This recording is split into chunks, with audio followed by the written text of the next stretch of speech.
Hi folks, in this video we're going to take a look at a small feature enhancement inside of CS3, but one that I think really makes life a lot easier if you're using curves a lot, and curves is something that I do use often. So that's the way I see a lot of upgrades is, if I upgrade and not everything's a new feature, but if they've enhanced features and makes life easier, then I consider that a pretty good upgrade. So this one is, if you take a look at this photo here, there's lots of ways that we could kind of give it a color boost, okay? But this one way in particular uses LAB color mode. So along the way of showing you this new enhancement in CS3, I'll show you a very cool technique for enhancing color too. So it uses the LAB color mode.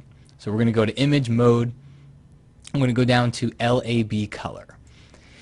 Inside here, it's just going to convert over to LAB color mode, and you actually get a free conversion between RGB and LAB. You're not going to lose any image quality. And this technique, it revolves around using curves. Now, I first learned it from Dan Margolis, and Dan has a book called Photoshop LAB Color. Excellent book if you want to get into some advanced color techniques. But first thing we've got to do here is duplicate our background layer. And press Command-J on the Mac, Control-J on the PC. Then we'll go up to Image, down to Adjustments, and over to Curves. And that's going to open up the Curves dialog box. And there's lots of new things inside here when it comes to CS3. One of them is this ability to go between the regular grid or the detailed grid. And I'm going to leave it on detailed.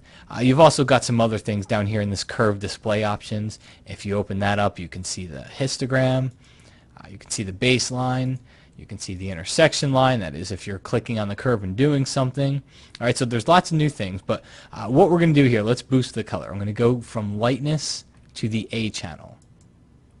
Inside the A channel, I'm going to drag this top point over 3 grid squares. And then whatever I do to the top, I'm going to do to the bottom. So let's drag that over 3. Now whatever you do to the A channel, go to the B channel and do the same exact thing. Top, move that over 3 and take that bottom and move that one over 3.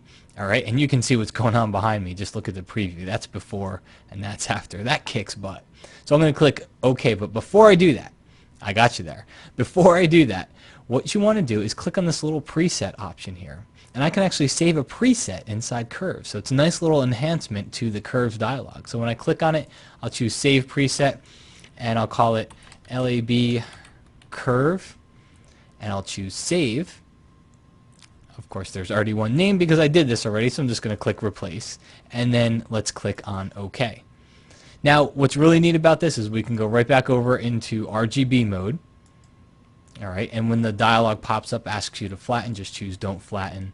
And then you can always drop the opacity of this top layer if it gets too much. But look at the difference here. That's before and that's after. So this is definitely an effect that you'll probably want to keep in your arsenal of things that you can do to your photos. So I'm going to delete it here, and let's go back over to image mode, LAB color, and now let's say we go back into our curves dialog, so we can go image, adjustments, and go to curves here, and now instead of having to recreate the same thing we did before, I just choose lab curve, click OK, and now I'm done. So it's that easy. So a very cool effect, and it's used in context of a cool little enhancement here in CS3, something that's made life easier for me, and I know easier for a lot of folks out there as well. Hope you enjoyed, and I will talk to you again next time.